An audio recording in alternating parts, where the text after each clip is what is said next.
Дал ушул жерде соттун чечиминен канчалаган адамдын эркиндиги жана тагдыры чечилет. Соттордун тараза ташы канчалык деңгээлде так болууда? Анткени мыйзамга каршы келген аракеттер коррупцияга баткан адилетсиз сотторго нааразычылыктар токтобой келет. Менин колумдагы бул нерсе дал ушул чечимдердин себепчиси. Эми эл арасында башка жактагыларга көңгөн адат калабы, уйга жүгөн жет салабы дегендей коррупция кылса кылып аткандыр да. Мисалы жана жерди талашып 17-жылы сот чыгарып кетпей, туура эмес чыгарган. Совсем туура эмес. Ошо сотту жок кылыш керек. Жок кылмактын пример келтириш керек. Дагы ушундай кылсаңар мындай кылабыз депчи. Жалган документти чыгарып атпай. Бул боюнча оюм баары бир зависимый болуш керек булар. Мен ошонто ойлоймун. Жогору жактан буларга зависимый болот ошондой. Ал Кудай алдында, эл алдында соттор өз жооп берет баарына. Бул жашы убактылууча, убактысы келгенде баары жооп берет. Мен сөз ишенем, адилеттүүлүк болот деп. Көпчүлүк элдин баягы арыздануусуна, даттануусуна караганда акыйкат четин чыгарбайт деген ойлойм.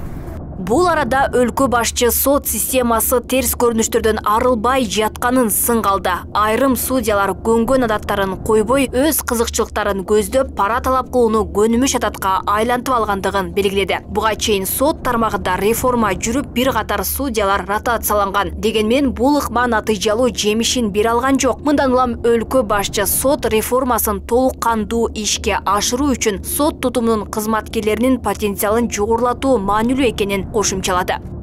Айрым судьялар тарабынан кымбат баалуу кыймылсыз мүлк объектилери боюнча белгилүү бир тараптардын пайдасына багытталган чечимдер чыгарылганы тууралуу фактылар аныкталып жатат. Мындай мыйзамга каршы келген чечимдерди токтотпосок, алардын кесепети элдин тагдырына, жалпы өлкөбүздүн өнүгүүсүнө, келечек муундун коопсуздугуна терс таасирин тийгизери турган иш.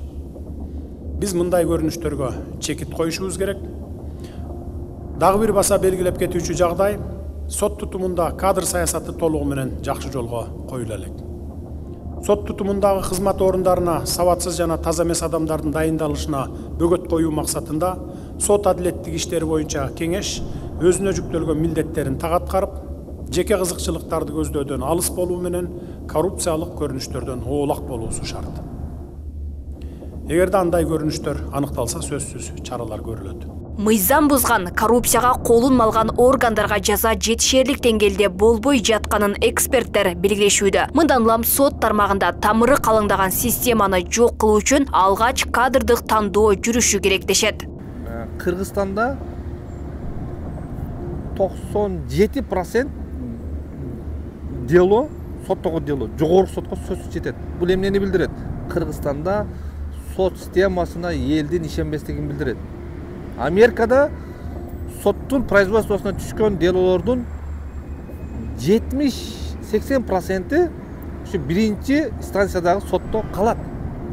Даттанбайт экинчи станцияга. А бизде болсо 5% эл даттанбайт. Анткени анын акчасы жоктугу, акыйкаттын түбүнө жете албастыгынан түңүлөт дагы 5% эл даттана албайт. Бул дагы Кыргызстандагы сот системасынын кыйрап калганын белгиси да.